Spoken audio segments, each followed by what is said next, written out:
book, The Audacity of Hope, Obama seemed to be at odds with the Constitution of the United States and with its founders, but he proclaimed that the founders of America's Constitution themselves disagreed about the meaning of the basic rights, such basic rights as freedom of speech and freedom of assembly. Barack Obama claims that our founding fathers were not averse to ignoring these rights altogether. Is that true? Well, of course not.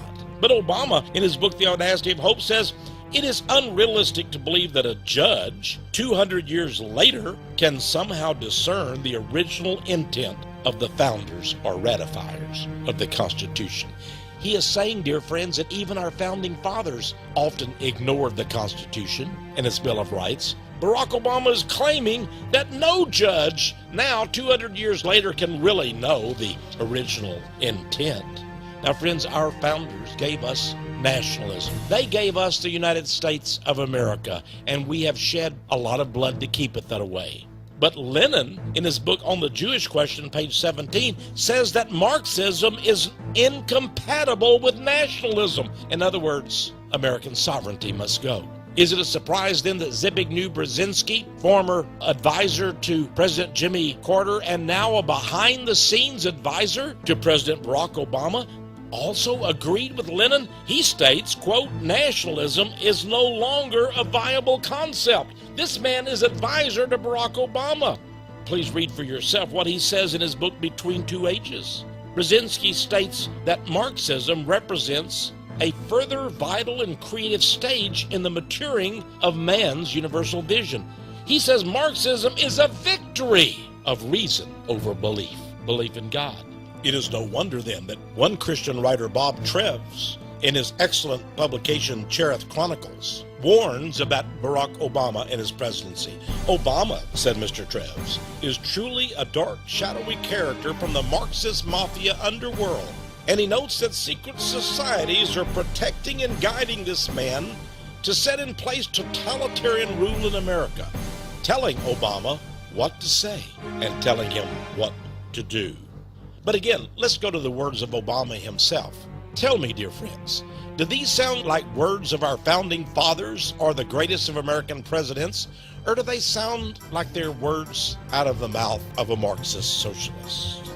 During the presidential campaign of 2008, Barack Obama had a rally in the state of Oregon. It's very interesting that he had an opening band that played music for him. The name of the band was the Decembrists. Here's a picture of them. They're dressed in Soviet garb, communist garb. Well, it seems that the Decembrist band is named after an 1825 revolt by communists over the Imperial Russian succession. It was called the Decembrist Revolt. It was an attempted early communist revolution. Now, this same band opens many of its shows by playing the Soviet Union's national anthem. And of course, they're waving the red flag of Soviet communism. Yes, Barack Hussein Obama, some say, could be the triumph of Marxism or communism. We continue to have indications of this. Here's a news item which says that in this book, The Secret World of American Communism, it's revealed that Senator Obama of Illinois shared an office with Communist Party leader Mike Kronsky. In Investor's Business Daily, we're told that Obama has an entire axis of Marxist friends. And there's more. This article, Socialism, Marxism, Communism, and Obama, talking about his ties to various communists, including Mr. Bill Ayers, who was indicted as a communist terrorist back in the 70s. In fact, the top U.S. communist, the head of the U.S. Communist Party, during the 2008 election, encouraged his people in a column in the Daily Worker newspaper of the communist. He said, elect Obama and change the world. Socialism, communism, Zionism, Bolshevism. Ernest Elmshurst, in The World Hoax, 1938, said that Jewish domination is the goal of communism. He said socialism, communism, and Bolshevism in reality are only links in the plan of world-embracing Judaism, with its final purpose of forcing the entire world under Jewish domination. Barack Obama forcing the world to accept Jewish domination? Why, it's almost as if he would be the first Jewish president. More on that in a moment. In the American Bulletin back in 1935, Rabbi Wise was the best-known rabbi in America, a great friend of President Franklin Delano Roosevelt. He was also a friend and a fan of Marxism and communism and Joseph Stalin. Some call it Marxism, said Rabbi Wise. I call it Judaism. Alfred Nozick, a Jew, but an exposer of the Jewish plot, in his book, The Secret Forces Behind Revolution, stated, quote, socialism and the Mosaic Code are not at all in opposition. All Jewish groups have a vital interest in the victory of socialism. Eustace Mullins, a fighter against Zionism and communism, in his classic book, Mullins' New History of the Jews, said it like it is. He wrote, communism is the modern form of the Jewish collective state. Is that what America is to become? A Jewish collective state? The Jewish Chronicle, an authoritative Jewish publication, as far back as 1919, said this, quote, the ideals of Bolshevism, that is the most extreme form of communism that took over Russia, are consonant with the finest ideals of Judaism.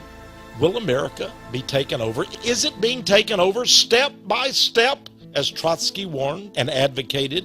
This book, written by Jan Kozak, of how communism took over so much of Eastern Europe, is very instructive. It is entitled, And Not a Shot is Fired.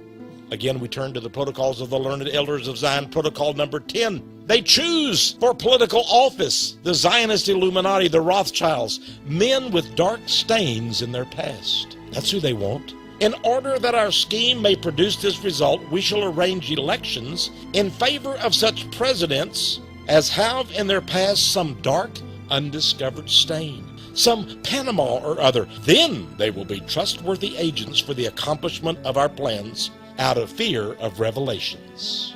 What dark stain exists in Obama's past? Can we find such a dark stain? Is he being required by fear of revelation to go along with this Jewish Rothschild plot for the takeover of America and the world? Let us study the history of Barack Obama from infancy and see what we can find. Here, we're told is a picture of his father, who comes from the nation in Africa of Kenya, who met his mother, Stanley Ann Dunham, and produced Barack Obama. She was evidently his third wife. He had two back in Africa. And after young Barack Hussein Obama was only 2 years old, he was abandoned by this father from Kenya. Now, a time or two the father did visit. Here from San Francisco at the airport, we see the father holding his arm around young Barack Obama. It's amazing, even though his father abandoned him and his mother, Ann Durham, at the age of 2, nevertheless, Barack Obama was led to write an entire book. Here is a cover of that book, Dreams from My Father. What dreams might he have attained from a father at the age of 2? Well, here he is at about the age of 2 with his mother. Was he then dreaming about what his father believed? I doubt that. He had another father, of course, from Indonesia. Here is that father, Mr. Sotero. And here is young Barack with his mother and his sister living in the nation of Indonesia. By the way, camera, go up very close and look at that strange medallion around the neck of youthful Barack Obama. Here's Obama a little bit older with his auntie from Kenya. Now here's Obama's a young man again with his grandfather and his mother and his sister. Barack Obama said of his mother, Ann Durham, her real name, by the way, was Stanley Ann Durham, because her father, Barack's grandfather, was named Stanley. Then he called his daughter, too, Stanley, because he wanted a boy, but her friends called her Ann. Obama said of his mother that she was the dominant figure in his formative years. And the values that she taught him, said Obama, continue to be my touchstone when it comes to how I go about the world of politics. His mother was the dominant figure. Here is his mother as a young girl with her parents, the grandparents of Barack Obama, a very handsome pair. Ann Dunham was raised on a little island in the waters outside of Seattle, Washington. It seems that she went to a special school, a private school. The school was run by a headmaster that taught the kids communism and socialism. Her friends said that Ann Dunham despised Christianity, and she was quick to debate anyone who believed in Jesus Christ. And that's the way she was raised by her atheist communist parents. And Obama says that she was the most formative influence in his political thinking. But we